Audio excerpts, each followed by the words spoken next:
What's going on, guys? It is your motivational guy. That's right, I'm back, the one and only Keith Allen. How you guys doing today? Yo, this year, you gotta do things like you've never done before. You have to step outside of your comfort zone. You know, try new things out. You know, grow. This is how we grow in life, guys. So face your fears this year. You can do it. I'm your #1 fan. And hey, if you mess up, get back up and try again. All right? Be successful this year. Go for it. So today, we're gonna be going over the best tips and tricks that you can use to adapt to the Season 2 meta. Now, the changes this season have brought, an entirely new life to the game. Even though the additions are excellent, one thing irritating most of us is the meta. No doubt, this is one of the most brutal metas in Fortnite history. I mean, it's as if someone at Epic hated turtling so much, they just tried to add as many spam counters as they possibly could. So today, let's talk about how you need to adjust your playstyle to survive in this hectic meta. All right, ladies and gentlemen, for my question of the day, here we go. What is the most irritating aspect of this season for you? For us, it's gotta be the C4 during the end game. As sometimes it feels like it's just no way to avoid it, but let me know in the comment what annoys you guys the most.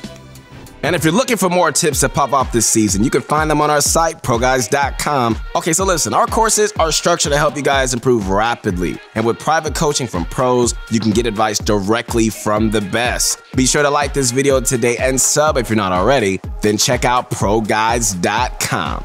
All right, guys, everybody get the candy out right now. It's about that time, ladies and gentlemen around the world. You gotta scream this out with me. It's time to sit back, come on, relax, and grab some of my favorite candy. What is that? It's that Bunch Crunch. And let's get this going.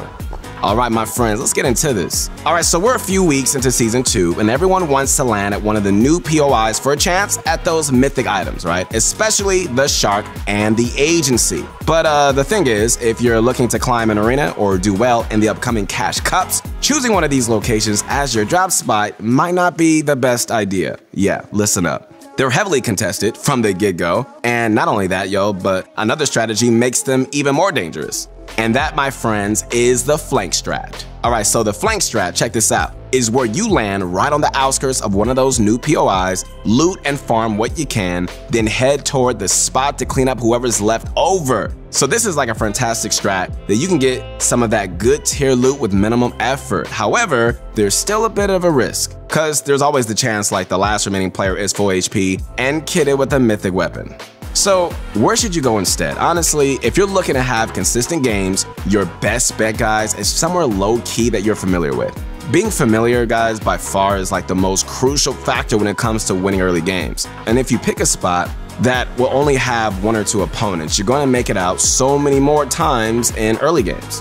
If you happen to be in the market for a new solo spot, you should try out the Blue Steel Bridge, just east of Pleasant Park. All right, guys, so this bridge has a lot going for it. First off, there's one of those henchman chests, that you can just open it without a scanner. Right next to that chest is a slurp truck that can get you guys full shield. At the bridge itself, there are 5 chests, 1 in the back of the dump truck, 1 inside the building, 2 on the railings underneath, and then 1 in a bush by the river below. So there's also another chest in a bush right to the north of the bridge, 2 more on the road going south, 2 more on the hill. Oh, and forgot about this, 3 more in the small wooded area south of that. So at the end of the day, man, there are plenty more goodies nearby, some fishing spots you can hit up, but overall, man, this has been our favorite low-key landing spot this season. So I recommend that you give it a try and let us know how it goes.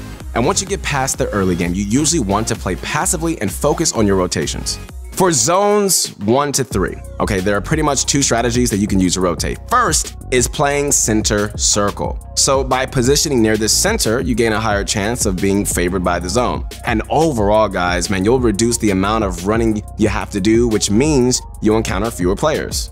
But sometimes, reaching the center of the zone is a long journey. And on that trek, you might get noticed by some enemies out there. So another strategy is to rotate through the less congested side. That's the side of the circle that has the fewest players rotating into. So for instance, if Circle 2 is all the way on the northwest coast of the map, the north side of it is going to have the fewest players. And the more congested side would be the south, since everybody is going to be heading in that direction. If you're able to rotate through the less crowded side, trust me on that, then head to the center. And you're going to increase your chances of survival a lot.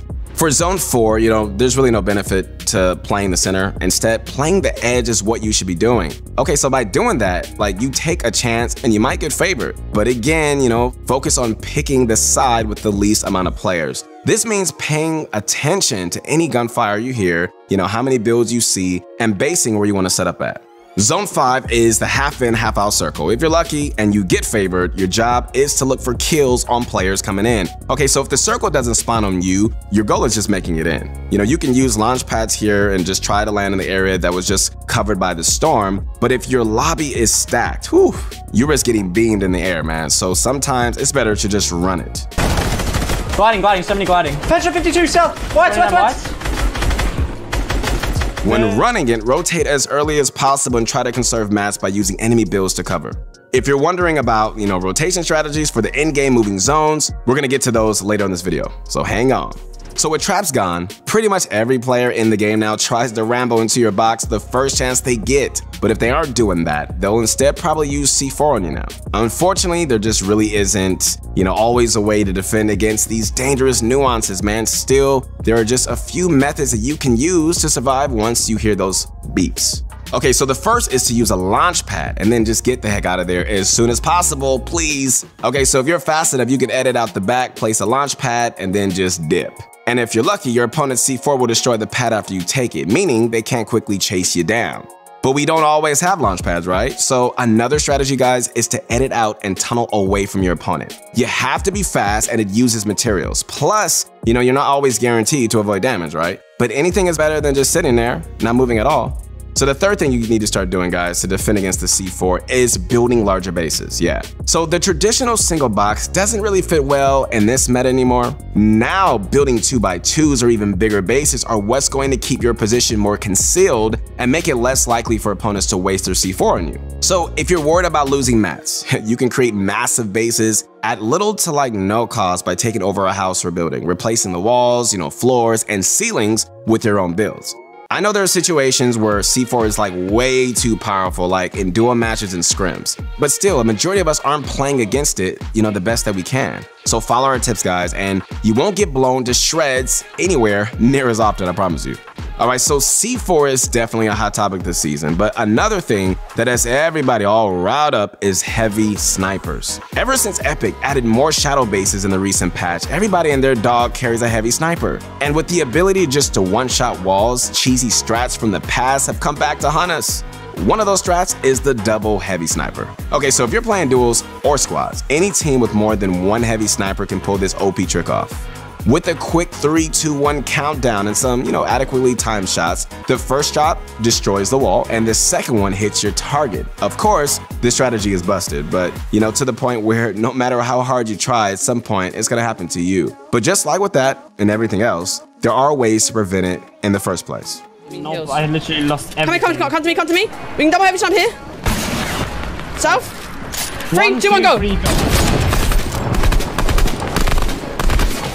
Finish for you. We can go for that. Wait, no. First off, and I know this might seem kind of stupid, but whatever, don't stand still. If you stand still, you're just putting a target over your head, right? That's even how players typically decide to go for the double snipe, because they see a player standing still inside their box. I know we're all so used to just feeling safe inside our boxes, I get it. But that just isn't the case anymore. It's not a 100% foolproof method or anything like that, but moving around makes it way less likely for you to get hit. So another tactic is to add extra builds for protection. So the double heavy snipe works, if you only have a single build piece covering you. But if you expand out and you add more pieces between you and the potential heavy snipe, you're gonna be safe, just as Kanata demonstrates right here. And I mean right here. And it doesn't even have to be walls, man. It could be a single ramp. Yes, putting extra protection uses your mats, but hey, it beats dying. Also, you can always add a ramp in your box that'll block another shot from a single direction. But what's even better than a ramp is an edited cone. The cone with 3 tiles edited blocks potential heavy snipes from 2 directions. So, it's just better to use that instead. And one final way to protect against double heavy snipers is to build with metal. And I'm sure you guys already know this, like spotting targets behind wood walls is exceptionally straightforward. With brick, it becomes slightly harder, but with metal, my goodness. Walls at full health are the only ones that are gonna keep you hidden. So if you're setting up a base, use metal. It'll deny your opponent's vision, and they won't be able to land the shot. Finally, guys, let's talk about in-game strategies. Now, how you play moving zones is typically dictated by whether or not you get favored. If you get lucky and you're like close to the next safe zone, it's a good idea to just stay as close to it as possible. Either use it, like a traditional tunnel, or an efficient one like the floor wall ramp tunnel. And anytime you get a sizable lead, guys, look behind you for potential kills on players trying to scramble in. But if you're like on the far side of the zone, you need to just bust out your utility. Wait for the zone to start moving, then use a launch pad if you still have one. That way, you can just glide toward the far side of the zone and get into a better position. Now, if you don't have any launch pads, somewhere near you might use one. So keep your eyes and your ears peeled as you might be able to see or hear it. Also, if you happen to have the Mythic Grappler, the item by itself can serve all your mobility needs, no problem. But you gotta be warned on this one, guys. Once enemies hear the grappler go off, they're gonna be looking for you, and you don't wanna get caught mid-grapple. You don't wanna do that. So you should use it sparingly, all right? Now, if you're all Spider-Man with it, you might just get lasered mid-air, I'm telling you. Okay, so what about high ground? Good question. When is the right time and the best ways to take height?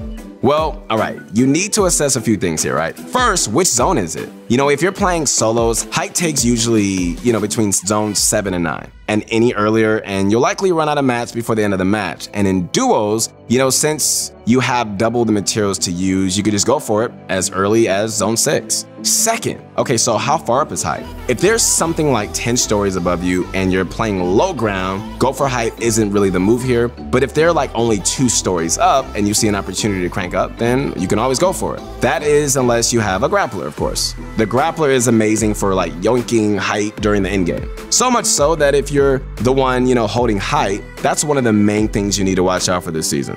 All right, guys, so let's go over what we just learned today. All right, so if the new spots have been working for you, then great. But for most of us, being like really familiar really makes us better with our landing spot, all right?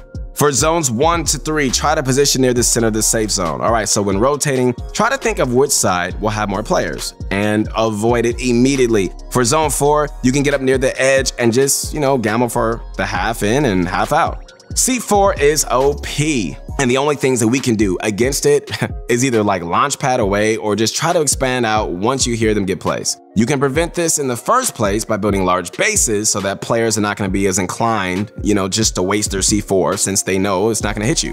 All right, guys, so heavy snipers probably needed to be toned down just a little. But to stop the double heavy sniper strat, build with metal. Add extra builds for protection, and most importantly, please, just please do not stand still. And, to survive during the end game, man, quick rotations are key here. So don't be afraid to use launch pads to navigate during the moving zones, especially, if it's not in your favor. Anyways, ladies and gentlemen, that is it for today's video. Hope you guys found it helpful. If you did, please do not hesitate to drop a like and subscribe for more tips and tricks videos. Again, once again, this is your motivation guy. That's right, your friend, the one and only Keith Allen. I will see you later. Peace.